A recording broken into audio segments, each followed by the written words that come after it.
kuparadzirwa bhizinesi redu nechikwambo chatakaenda tikanotora kuChipinge, uye zvekare nekushungurudza kwandainge ndichiita nherera kuzombopenga kwandakaita ndiri kunoko kuUK.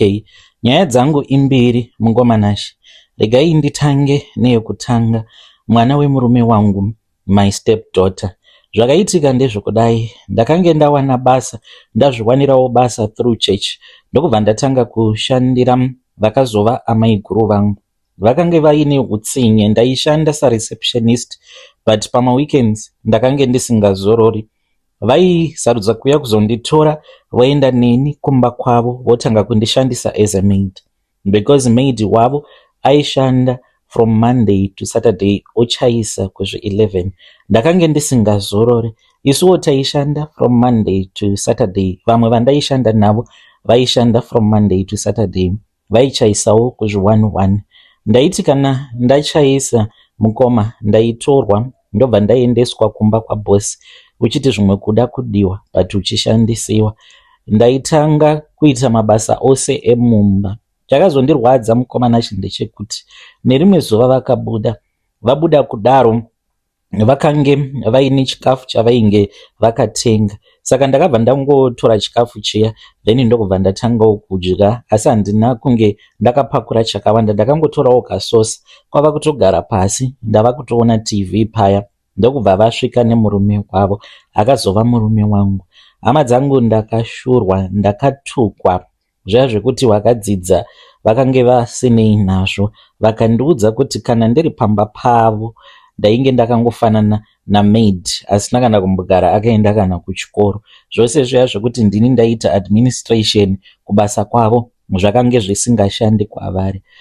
Ndakabatikana, but ndakati ndakatarisa murume wacho ndakaona kuti izvo zvainge zvaitika zvainge zvisina kumufadza. Akangotarisa zvake ndokutanga kudzungudza musoro akati I do not like it at all, ndokubva aenda zvake kubedroom.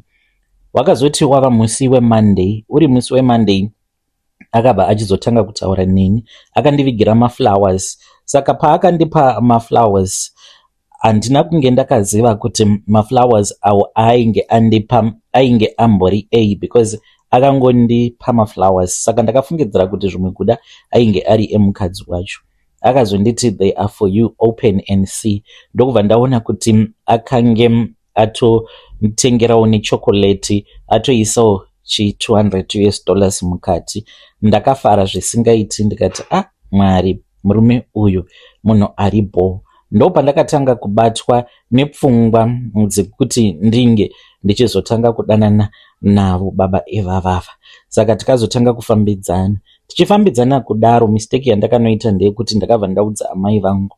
Amai by then vainge vachigara maMutare, but kwedu kwatakabva kuChipinge amai vakazotoita zvekutodzingwa pamusha, because vakange vava kushandisa midzimu yemumusha yekudzinza rekwedu kukuvadza vamwe vanhu vemumusha. Saka pazvakazonobatwa kuti amai ndozvavainge vachiita paun'anga hwavo hwavainge vachiita. Saka amai ndakangovaudza kuti ndo situation yainge iri kubasa.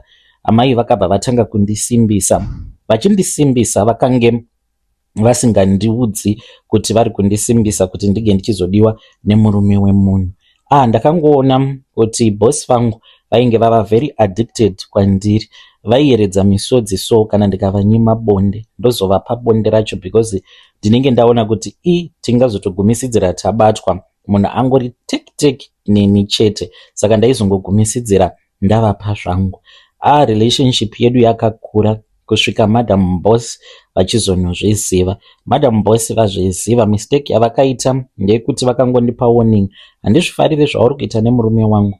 Ndakaramba ndichishanda, ndo mistake yavakaita. Ndakabva ndaudza amai, because by then ndainge ndava kutya kuti ndinokwanisa kana kuurawa. Saka amai vakabva vanditi haisi nyaya mwanangu, ndichakugadzira. Kugadzira kwavainge vachireva kwainge kuri kugadzira kwekuti vakange vava kutoda kutoti madam boss vangu vange vachitourawa. Zvechokwadi madam boss vakarohwa nezvinhu usiku, vakatomuka vasingachakwanisi kufamba, vasingachakwanisi kana kuita sei, vakange vabatwa nestroke.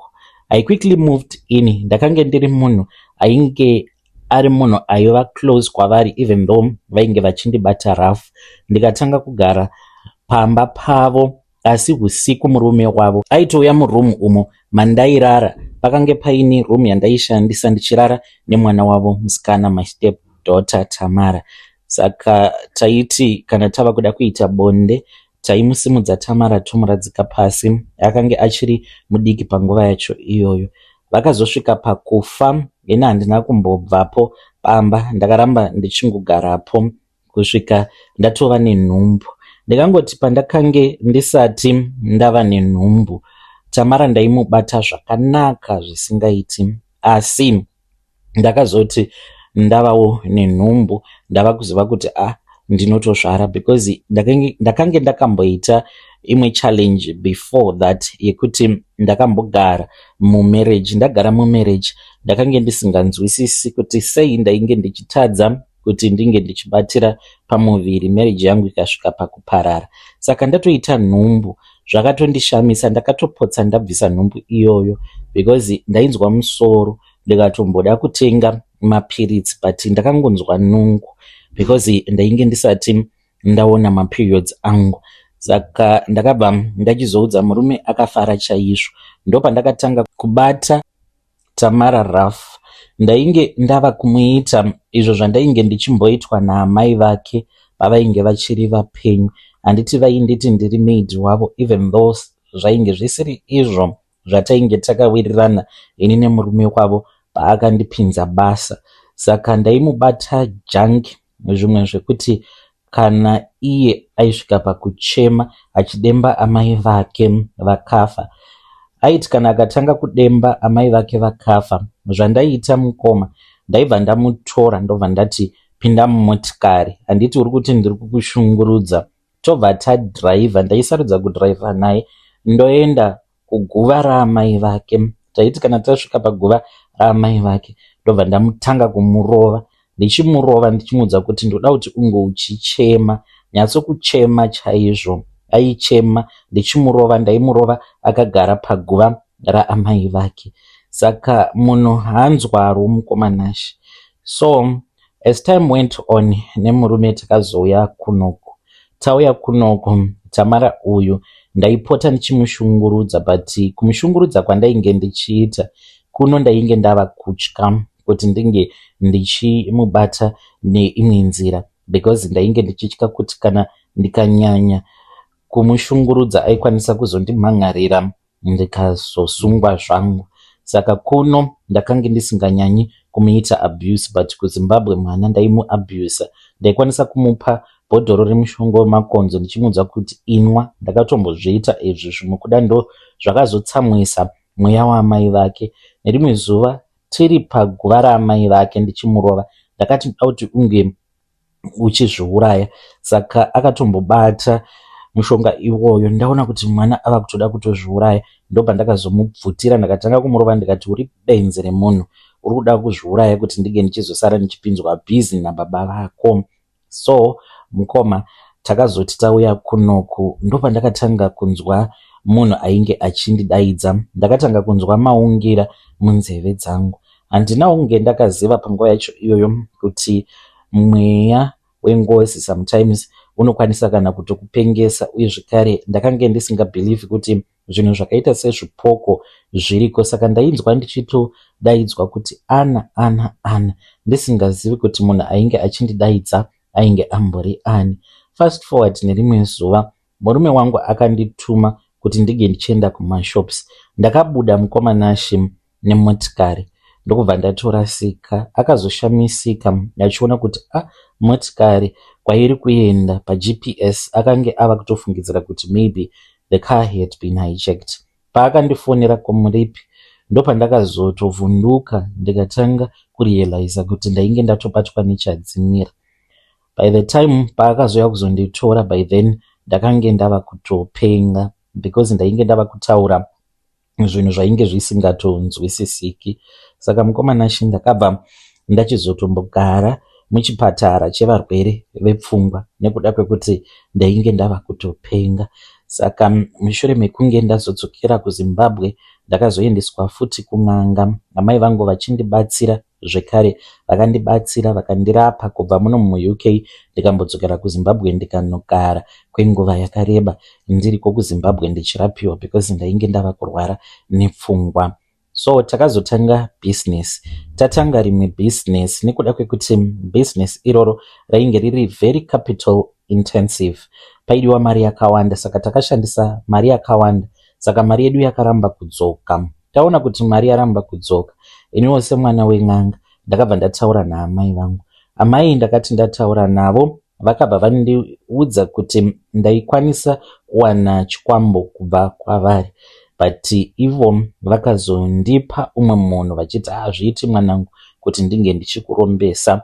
Ndikabva ndachizorombesewawo neimwe n'anga zvekare, bhururu waamai vangu, in'anga inogara kuChipinge. Takaenda tikabva tanotora mishonga yacho, tikabva tanzi tinge tichidyara mubanana. Tine imba yedu iri muHarare, pari zvino kuri kugara maloja, saka maloja iwawo hatozvizivi kuti mumubanana mutori nekakofini karimo, ndo munogara chikwambo chedu imomo. Saka chakazotanga kutaura nesu, chikabva chaudza murume wangu kuti chakange chichida kuti inini ndinge ndichizova mudzimai wacho. Saka ndakatanga kurarwa nechidhoma ichocho tichiita mari.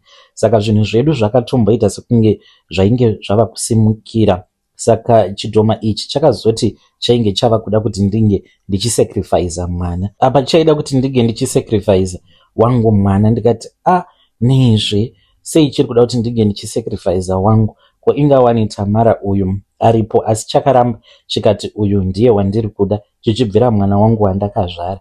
Saka pandakaramba handina kunge ndakaziva kuti chikwambo chinogona kunge chiri chako, but chaunenge usingazivi ndechekuti iwe nechikwambo hamuna dzinza, uye zvekare ukama hamutomborina kana ushamwari munenge musina, because pachinenge chakamutswa munhu, paanenge akamutswa iwe unenge usipo. Saka kuti munge muchizonzi munozova vanhu vanowirirana hazviiti. Takabva tanokanganisa mhiko. Ndainge ndakanzi handifanire kuti ndinge ndichidya hove, ndinge ndichidya derere, zvinhu zvinorembuka. Saka ndairara ndakapfeka rimwe pendi iro randaipfeka kana iri nguva kana kuti mazuva apo pandinenge ndichiziva kuti murume wangu wekuhope anenge achazouya kuzosika neni bonde. Saka ndainge ndava kuti kana ari mazuva acho iwawo ndaibva ndapfeka rimwe pendi. Chakatanga chakanyarara. Kunyarara kwachainge chakaita ndakatochijairira, ndikati zvinoreva kuti hapana kana zvinomboitika apa, ndakatohwina ini, handidi kuramba ndichingorarwa nechikwambo. Saka chakazodzoka mukomana chikatanga kuti vhiringidza. Handina kunge ndakaziva kuti haumbofi wakaita dhiri naSatani ukabudirira. Saka pandiri pano pari nhasi mukoma, ndine zvandakadzidza panhau idzi dzekuromba uye zvekare nekuita utsinye. Ndakapiwa punishment yakaomarara kwazvo naMwari nekuda kwekuti ndakaitira nherera utsinye. Mushure mekunge ndaurayisa amai vake ndikamuitira utsinye futi Tamara, ndainge ndichimushungurudza, but iye pari nhasi anotondida chaizvo because ndini amai vake vaanotoziva. Saka I just want other people to know kuti muupenyu usafa wakafungidzira one kuti kana ukaita chakaipa ichocho hachizodzoki futi kwauri. Uye zvekare zivai kuti hamuna zera naSatani. Unokwanisa kunge uchizvisimbisa nekuti unenge uine hama yako inorombesa, uchizviudza kuti kana zvinhu zvikadhakwa unoenda kwairi hama iyoyo inokubatsira kugadzirisa izvo zvinenge zvakaresveka, but Satani haana iyoyo. Mukoma nemurume wangu takaluza mari dzakawanda nekuda kwechikwambo, ende chinotobheja kuti muchafa muri marombe. Tiri kuno zvedu kuno kuUK, but mukoma nechiri kumbobuda hapatomborina, sezvakataurwa nacho chikwambo ichocho kuti muchamugara muUK but muchadzokera kuZimbabwe machembera apa musina kana pekusvikira. Hamene kuti chiri kureva icho here kuti imba yedu yatiinayo muZimbabwe pane zvichazoitika pairi, tichatorerwa here kana kuti there is something else that is going to happen. kana mukazongopostawo nyaya yangu muzongondizivisa, ndichange ndichizotevererako ndiri mucomment section. Muri yeZimbabwe ndo message iyo yandakatumidzirwa ichibva kuna vanzvadzi vedu. Hanzi ndo zvavakaita, vanga vaine nyaya dzavo mbiri, ngatitaurei navo mucomment section. Regedzai tibva taenda panyedu inotevera. Nyedu inotevera yakamira sekudai so. Hanzi mukomana makadii zvenyu, please post my story makavigawo chitupa changu. Ndauyawo pano ndine confession yangu iyo yandiinayo uye zvakare yakamira sekudai. Please assist me. Handizivi kana muine munhu wamunoziva that is around Harare, anobatika muHarare kana kuti muGweru, ari munhu anokwanisa kuzondibatsira kuti ndinge ndichikwanisa kubita addiction yegambling. Saka every day I am always gambling. Kunyangwe zvikanzi ndinenge ndisina mari, ngoma nashi ndinosacrifice kamari kanenge kari kamari kekupedzisira, kunyangwe kari iko kamari kekupedzisira mumba, ndinotosarudza kutoti ndinge ndichitoita masacrifices. Saka zvaizvezvi ndikutofunga kutoti ndinge ndichitengesa motikari, because mukungwavha kwedu kwatiri kuita pane zvimwe zvisiri kunyatsokubuda zvakanaka. Saka handichakwanisi kuti ndinge ndichiwana mari dzeextra sezvandainge ndichimboita before. Ndaneta nekuramba ndichingobira mudzimai kana ari semukadzi wangu asvika pakunzwa nekubirwa nemurume wake, ende ndikaba dzimwe nguva handikwanise kuti ndinge ndichizotora that responsibility yekungokumbira ruregerero kuti yes of course mari ndakaba ende ndakaishandisa ABC. Chandinogona kungoita kuita rough yakanyanyisa zvekuti asazongoramba achingondibvunza kuti ko mari yanga iri apa, mari iyoyo yaenda kupi. So I have been doing this for a very long time. Ndibatsireiwo, ndakamboedza mukomana achikuaprocha mamwe mapastors akasiyana siyana ende ndikambonamatirwa, but handisi kumboona kana any change muupenyu hwangu.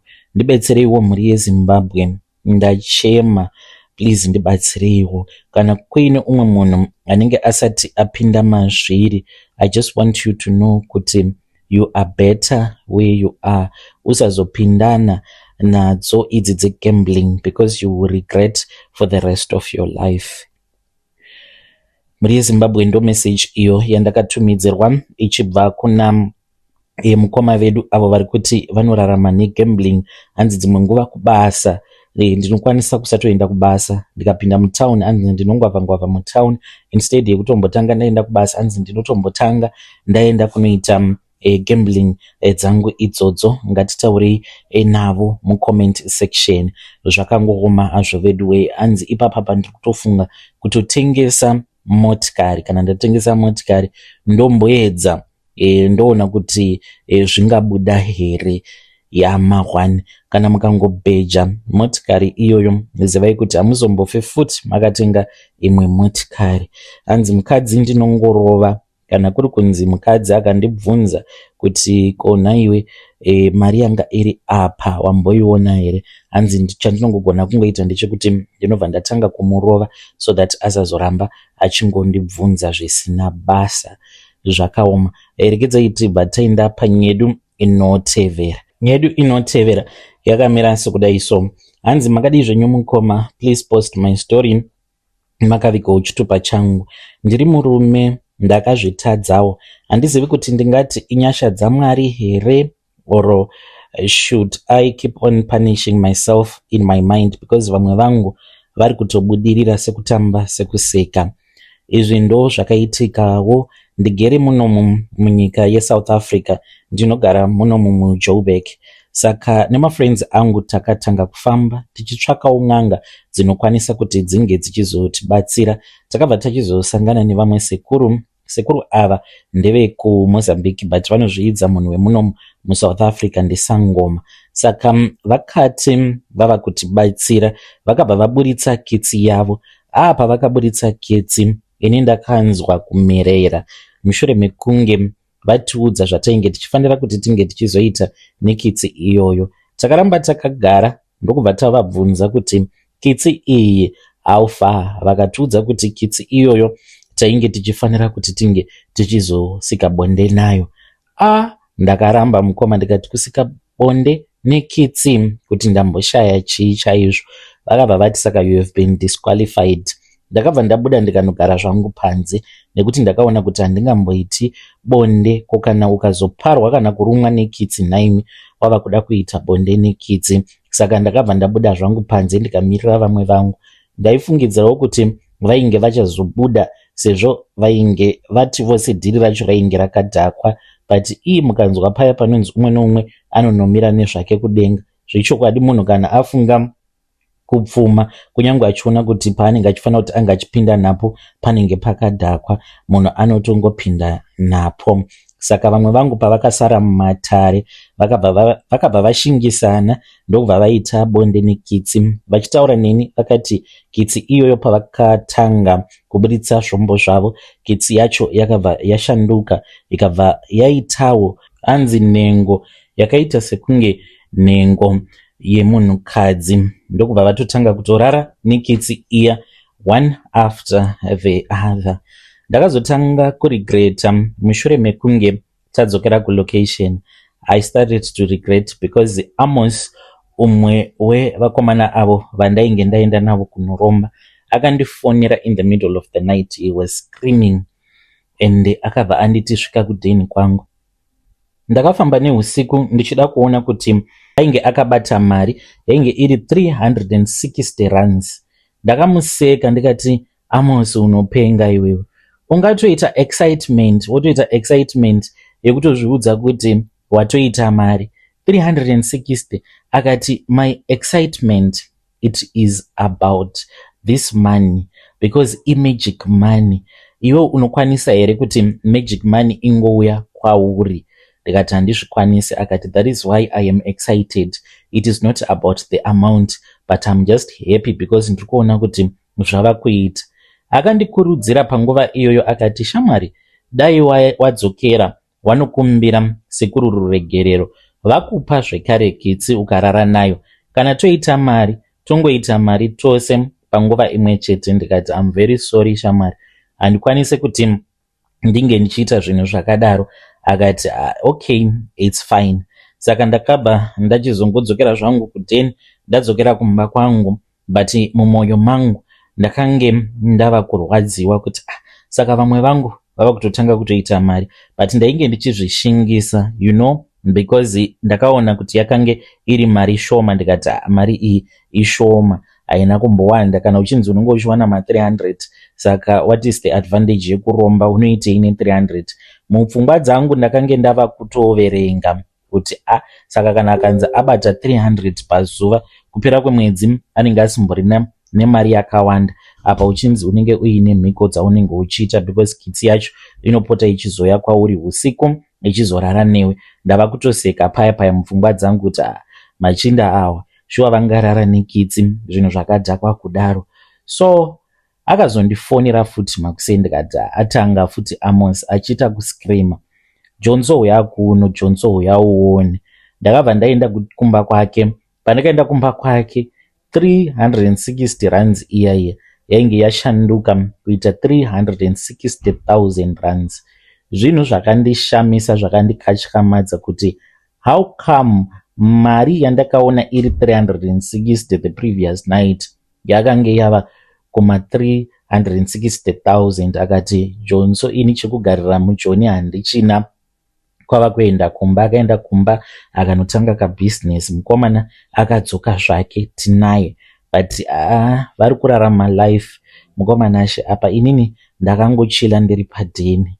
Nekuda kwekuti ndakatya kurara nekitsi, ndinongoti ina handingamboiti zvinhu zvakadaro because ndava kunamata, but mumwoyo mangu ndine nguva dzekuti ndinopota ndichirwadziwa mukoma kuti asi sei ndakatya pandainge ndichifanira kuti ndige ndichiita zvivindi. Ndinongodawo kuti vedare renyu vange vachitaura neni, kana kuri kundisimbisa vange vachindisimbisa, vachindiudza kuti zvandakaita ndakagona here, kana kuti ndakangotya pandainge ndichifanira kuti ndinge ndichiratidza ushingi hwangu semunhurume. Vamwe vangu vakatobuda munhamo. Ndinombobatwa nemweya wekuti dai ndambodzokerako kuna sekuru timbonotaurirana ndione kuti havana here imwe mhiko inenge iri nani yavanokwanisa kundipa yekuti ndinoita mhiko iyoyo zvinhu zvangu zvofamba zvakanaka. Muri yeZimbabwe ndo meseji iyo yandakatumidzirwa ichibva kuna mukoma vedu. Zvakangooma hazvo veduwe, ngatizamei kuti tinge tichitaura navo mucomment section. Saka matoshinga here kuti munge muchinzi mava kuita zvekurara nekitsi for the sake of money. Let us try to speak with our dear brother mucomment section. Ngatitaurei navo mucomment section. Regedzei tibva taenda panyedu inotevera. Zvakangooma hazvo vedu vanzvadzi vedu vari kuti vachauya nefull story yavo yeDubai Potaport, asi inzwai nyaya yavakandinyorera neimwe yavari kuti vachazonyora in detail. Hanzi mukomana chimakadii zvenyu, please post my story sahaidi. Ndakanaka zvisingaiti, ndine runako rwakanyanyisa zvekuti mukukura kwangu ndaifungidzira kuti ndainge ndichazoroorwa neumwe murume ane mari yakawandisa, but nekuda kwekunaka kwangu mukomanashi ndiko kwakazoita kuti ndinge ndichizoenda kuDubai ndikanonwiswa weti nekudyiswa tsvina nemaArabhu. Zvakaitika mukoma, ndakange ndiine best friend yangu uyo wandainge ndava kuwirirana naye a South African girl paInsta. Saka iyo, she was so beautiful, ndini ndakatotanga kutomufollowa. She followed me back to my surprise. Akatanga kutaura neni, aifungidzira kuti ndiri muSouth African. You know, maSouth African vangori this belief yekuti hakuna muZimbabwean anenge ari mutsvuku. They just think kuti maZimbabwean vanenge vari vanhu vatema. Saka akabva anditi, with an ass like that, you are a Zimbabwean. Ndikati, yes, ndiri muZimbabwean, ndiri muShona. Akabva ati, I never knew. Akabva andiudza kuti iye anoita zvekuhosta vanhu. Ndikati, iripo, I knew what she meant by that. Saka ndakabva ndachizobva muno muHarare ndikabva ndachizoenda kuJoburg for the first time in my life when I was South Africa neflight. Ndakange ndisati ndakambosvika muSouth Africa. We went to the party. Taenda kuparty mukoma, ndo patakatanga kunyatso kuchila tichitaura. Akandiudza kuti iye ainge achipota achinonohosta kuDubai. Eish mukoma, I'll come with the full story. Ndinoda kuti mumbofanirwa kuverenga this piece. Kana zvichiita mukaona sekunge zvinoita muzondiudza, ndobva ndachizodzoka the full story yekuti chii chakazoitika mushure mekunge tasangana papati pacho and stuff. Like, I'm at work right now, so I need to rush back to work, but I want my story to be a warning kune vamwe vasikana vanozviidza vakanaka. Takabva neko isu. Muri yeZimbabwe ndo message iyo yandakatumidzirwa ichibva kuna vanzvadzi vedu vari kuti ivo vane runako rwakanyanyisa. Anzi vane runako rwakanyanyisa. Vaifungidzira kuti vacharoorwa nemurume ane mari, but anzi ndaiita zvekuslayer ndichifungidzira kuti I deserve to be treated nice. Saka regai tinzwe pavachazodzoka nenyaya yavo in detail. Muzodzoka vanzvadzi motiudza kuti what happened pamakaenda kuDubai. Regedzei tibva taenda panyedu inotevera. Nyedu inotevera yakamira sekudai so. Hanzi makadi zvenyu mukoma, please post my story. Makaviga uchitupa changu. Ndauyawo pano ndiine confession yangu iyo yandiinayo. Ininiwo ndiri murume uye zvekare ndine makore 52 years ekuberekwa. Ndakadiagnoswa necancer. Saka apa ndava kutsvaka hangu munhu anenge andifarira, anenge achindida. Handisi munhu ane mari, but ndanga ndiri kudawo kutsvaka munhu anokwanisa kuzondichengetawo kana iyewo orwara ndichimuchengetawo. Handina kumbogara ndakaita vana. Zvakaitika ndakaroora mukadzi ndikachata naye.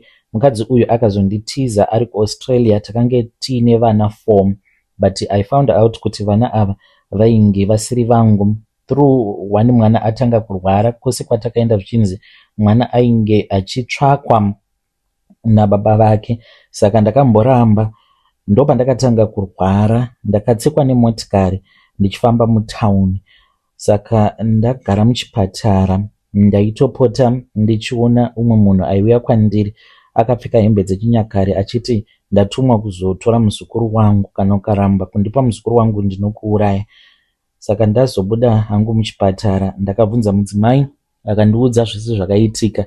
Ndakange ndimbori mupurisa, akati pose pandainge ndiri muno muHarare iye ari kumaruzevha akange achipinza umwe murume waakambodanana naye achiri kuteachers college. Saka mudzimai wangu akandirwadzisa, akazvara vana 4. Saka akazonditiza because ndainge ndaziva chokwadi, ende iniwo Mwari vabva vandirova neshamu. Ndine cancer mukoma, saka ndiri kutsvakawo anyone anenge ari interested in dating me. Ndichange ndichizoteverera ndiri mucomment section. Muri yeZimbabwe ndo message iyo yandakatumidzirwa ichibva kuna mukoma vedu. Ngatitaurei navo mukoma vedu ava mucomment section. Zvakangoma hazvo vedu we zvinonzwisa tsitsi. Hanzi ndiri kutsvaka munhu wekuti ndinozongogarawo naye, hanzi ndine cancer pakaipa. Vadiwa vateereri, ndo mamessages andanga ndakakubatirai. Ngatisanganei zvekare mune zvimwe zvirongwa zvinotevera.